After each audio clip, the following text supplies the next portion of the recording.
Welcome to the Morris Animal Refuge Purple Level Dog Handling Training. We hope this training will provide you with the tools you need to confidently work with our dogs in need of specialized handling.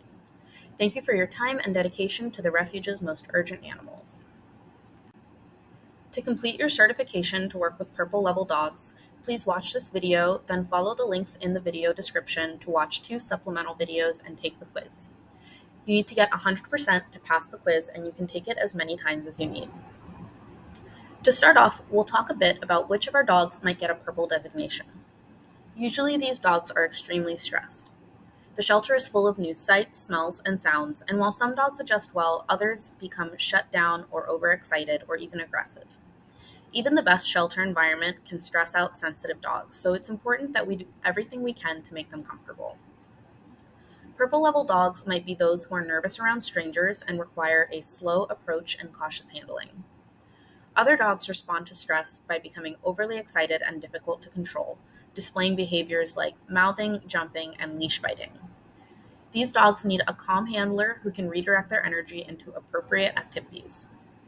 Both of these types of dogs can escalate to growling, baring teeth, or even biting if not handled correctly. Although they have the potential to escalate, purple dogs must demonstrate predictable behavior and can't have a history of snapping or biting without warning. The safety of our volunteers is our top priority. While the risk of getting hurt when working with animals is never zero, these rules will reduce the chance of injury. On the off chance that you do get hurt, whether or not an animal is involved, you must pause what you're doing and notify a staff member right away. This will ensure that you get first aid care ASAP, and if an animal is involved, we can collect more information on their behavior to keep everyone safe in the future.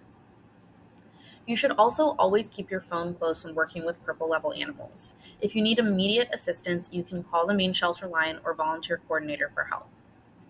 Of course, the goal is to keep injuries from happening in the first place, so always follow these guidelines when working with our dogs. The first rule is to always take it slow. Err on the side of caution and never reach for a dog who isn't readily approaching you or asking for pets. Similarly, the second rule is to always ask for consent. When working with animals who can't ask us for space using their words, we recommend petting the animal for a few seconds and then stopping to see if they ask for more. Rule 3 is to always keep your face out of the dog's face. Even if the dog wants to snuggle and lick your face, the safest thing to do is to move your face away when working with dogs of unknown temperaments. Finally, only work with dogs you're comfortable with and ask a staff member for help if needed. Purple level dogs might all have slightly different behavioral issues, and it's okay to be comfortable working with some but not others.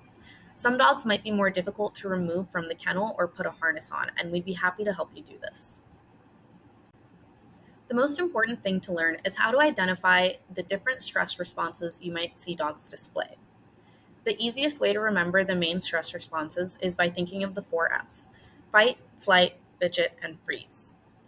Dogs can show signs of one or multiple responses at once, but this is a good way to think about the range of behaviors we might see from a stressed out animal. It's also important to remember that any animal can escalate to fight mode if we don't respect their space. This is why it's crucial that we understand the other 3 responses really well and always approach animals on their own terms. While dogs try to do everything they can to avoid a fight, it's pretty easy to recognize a dog who's getting ready to defend themselves. They'll do everything they can to make themselves appear big and threatening to make the scary thing go away by making hard, direct eye contact, pushing their ears forward, raising their hackles, and barking or growling at a low pitch. You'll notice that their mouth is tight and closed and their body is very tense. If the threat persists, they might bare their teeth and escalate to snapping or biting as a last resort. Finally, dogs getting ready to fight may hold their tail high over their backs, possibly wagging it quickly. While we usually associate a wagging tail with a happy dog, dogs actually use their tails to communicate lots of different things. It's important to look at the full context of the dog's behavior to determine what a wagging tail really means. Just like people might bite their nails or bounce their leg to release nervous energy, some dogs will fidget when they're stressed out. Lip licking or licking someone or something are some of the easiest tells that a dog is fidgeting. This is why you should never let an unknown dog lick your face, as it may be a sign of stress rather than affection. We'll talk more about how to handle these behaviors later on. Some other signs of fidgeting that are easy to spot are excessive blinking, yawning, excessive panting, and drooling and shaking off. You may also see an animal raising a paw or sniffing the ground when there doesn't appear to be anything to sniff. These are all signs that the animal is nervous and asking for space.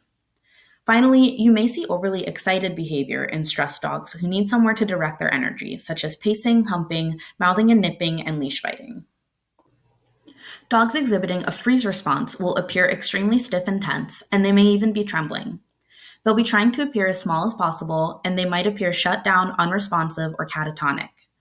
Some dogs will have wide eyes with dilated pupils, possibly displaying a whale eye. Others will feign sleep, like the pitty in the top right. Dogs who are feigning sleep will appear to be relaxed and asleep or resting, but if you look more closely, you'll notice their body doesn't look relaxed at all, and these dogs are really on high alert. Remember, any dog can escalate to a fight response if we don't respect their space. A stressed out dog could feel the need to defend themselves at any time, and next we'll talk about how to avoid pushing them to that point. Always go slow with purple level dogs, and if you're at all uncomfortable about working with a particular dog, skip them that day or ask for help. We'll start by talking about shy dogs who may have a history of escalating to a growl or snap when they're uncomfortable. You'll often hear these dogs referred to at the shelter as TTA dogs, which stands for time to adjust. Before working with TTA dogs, you'll want to take stock of which dogs are currently not in their kennels and might be returning. You can work with TTA dogs in their kennels, but be aware of your surroundings and never let a dog loose in the kennel area. You'll also want to bring a treat pouch and treats. Unless the dog has dietary restrictions, smelly, chewy treats like Beggin' Strips or Zooks are great options. Some shy dogs open up when we offer them play, so it's a good idea to have a variety of toys handy. Balls and rope toys are usually good options. Balls are especially useful because if the dog is nervous about approaching you, they might still enjoy chasing a ball. Now you're ready to learn our strategies for working with TTA dogs in a way that helps them build confidence and earn our trust. To start, you have a few options. Some dogs might be most comfortable in their kennels, in which case you can toss treats through the kennel bars or slowly and quietly open the kennel door. You may also bring the dog out to the yard or ask a team member to do this for you. In any case, you'll want to gently toss an extra tasty treat towards the dog, taking care not to move too suddenly or too closely to the dog as you may spook them. Sometimes you'll want to try a few different treats to see what the dog prefers. Don't make the dog come to you for the treat first.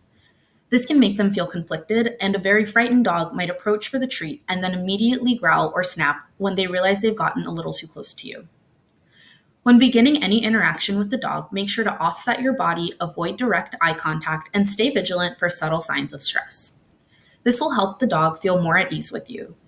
If you're working in the yard, you can even ignore the dog and just let them have some yard time without the pressure of having to interact with you. If the dog accepts your offering by eating the treat, you can move on to the next step. But if they don't, you should end the interaction here, close the door, or return them to their kennel and move on. If a staff member brought the dog out for you, please ask them to return the dog to their kennel. Just like in humans, when dogs enter fight or flight mode, their digestive system shuts down and they won't eat. A dog who isn't accepting treats is too stressed to continue interacting with you. If the dog takes the bait and accepts the treat, you can move on. From here, the dog might approach and retreat repeatedly while still accepting treats. If this is the case, you can offer treats or play for a few minutes before kenneling them or asking a staff member to kennel them for you to avoid overwhelming the dog. Dogs who warm up quicker might sniff you and then enter your personal space bubble by leaning on you or trying to climb into your lap. If they do this, you can move on to step 3, but only do so if the dog is readily approaching you and continue to keep an eye out for signs of stress. When petting a dog with an unknown temperament, always start by petting their chest, back, and sides. Reaching over a dog to pet their head can be very threatening and might cause an already nervous dog to growl or attempt to bite. It's also important to offer dogs choice and control by performing consent tests frequently. Do this by petting the dog for 3 to 5 seconds, slowly moving your hand away and seeing if the dog reapproaches for more pets. Keep repeating these steps, and if the dog walks away or doesn't reapproach, end the interaction here. We always want to make sure we're operating on their terms and respecting any requests for space. It's just as important to know when to end an interaction as it is to know how to approach a TTA dog. We always want to end the session on a positive note, so limit time with each dog to around 5 to 10 minutes or less if the dog is starting to get stressed. After this, we risk overwhelming the dog and adding to their stress. As you work, watch for all signs of the 4 Fs. Often the easiest ones to spot are lip licking, tail tucking, whale eye, turning their back to you or walking away, yawning, and pacing around the yard. Next, we'll talk about working with dogs who are exhibiting signs of what we call overarousal. Overarousal can also be thought of as overstimulation. It refers to animals who are in a heightened emotional state with limited ability to calm themselves down. Dogs are more likely to become overaroused when they're already stressed out, and signs include jumping, pacing, humping, nipping, mouthing, leash biting, and barking. Although overarousal generally goes away when the dog has time to decompress in a home environment, dogs who are overaroused in the shelter can become bite risks if not handled correctly. If you're not comfortable working with any particular dog, it's okay to skip them that day or ask for help. Every dog is an individual, and some dogs will respond better to some strategies over others. Below are some of the best ways to manage overarousal in dogs, and we'll go through each one in more detail.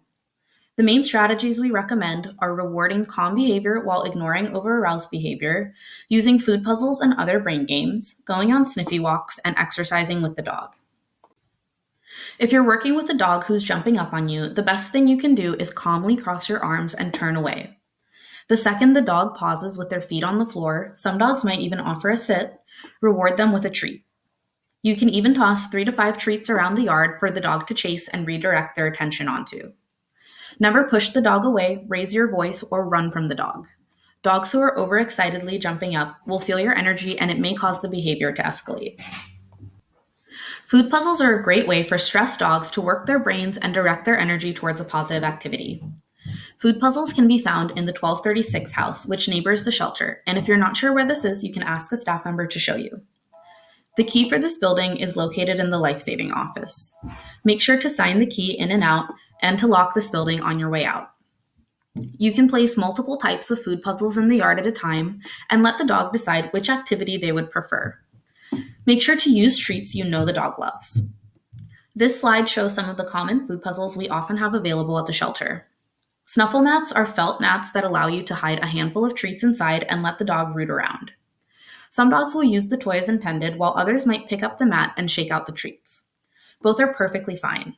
After using the snuffle mats, place them into the laundry. We have a variety of puzzle boards of various difficulties available. If this is your first time working with a dog, it's good to start with an easier activity so they don't get frustrated. After using puzzle boards, disinfect them with Excel and return them to their bin in the 1236 house. Puzzle balls are similar to puzzle boards. Make sure to start easy and increase the difficulty as you get to know the dog. Puzzle balls should also be disinfected and returned to the house after use. We also have plenty of supplies for making DIY enrichment puzzles. Check out the enrichment binder in the 1236 house for how-to guides and ideas for DIY enrichment. There are so many creative enrichment ideas online, and we've included several links in the description of this video if you'd like to check them out. Your animals at home might like these activities too. Clicker training is another brain game that dogs can benefit from. It's a training method that is reward-based and consistent, so it's great for promoting learning. A video on clicker training will be linked in the description of this video.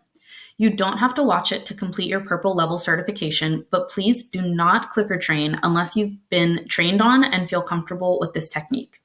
Doing so can risk undoing any other clicker training that staff might be working on. If you have any questions, ask a member of the life-saving team for assistance. Going on sniff walks is another great way to help all dogs, and especially those displaying overarousal, reduce stress. A sniff walk is a special type of walk in which the dog is allowed to take the lead instead of us deciding where to take them. When taking a sniff walk, allow the dog to choose the walking route and let them stop, sniff, and explore the world whenever they'd like. If the dog spends 10 minutes sniffing one tree, let them. That being said, all the same safety rules apply to sniff walks. Dogs should be kept off of private property and out of the street. They should also be kept away from other dogs and should not be allowed to sniff or eat garbage. Finally, dogs who leash bite should not go on walks. They can pose a bite or flight risk if they accidentally nip the walker or bite through the leash. These dogs should get plenty of yard time and non-walk enrichment. Dogs have over 100 million sensory receptor sites in their nose compared to the human 6 million. Just like we see the world through sight, dogs build a mental image of the world through smell, making it a great activity for all dogs. Sniffing also lowers stress, reduces heart rate, and reduces boredom. All of the above reduces overarousal, which improves how the dog presents in the kennel environment and increases their chance of adoption. Exercise is the last main strategy for helping overaroused dogs burn off some of that pent-up energy. Offering mouthy dogs a toy or game of tug is a great way to redirect the undesirable mouthing behavior too. A dog can't nibble on a person if they're already carrying a toy in their mouth. The flirt pole is another great tool for exercising dogs. It's shown in the picture on this slide and is very similar to the wand toys we use with cats. To use a flirt pole, hold it out in front of you and bounce the lure, which is the toy on the end of the pole, around so that it moves unpredictably and the dog wants to chase it. Thank you for watching and for your commitment to our animals. To finish your certification, follow the links in the description of this video to watch 2 short supplemental videos and take the quiz. Once you get 100%, you'll be all set to work with purple level dogs. If you have any questions, shoot us an email at volunteering@morrisanimalrefuge.org. We're always happy to help.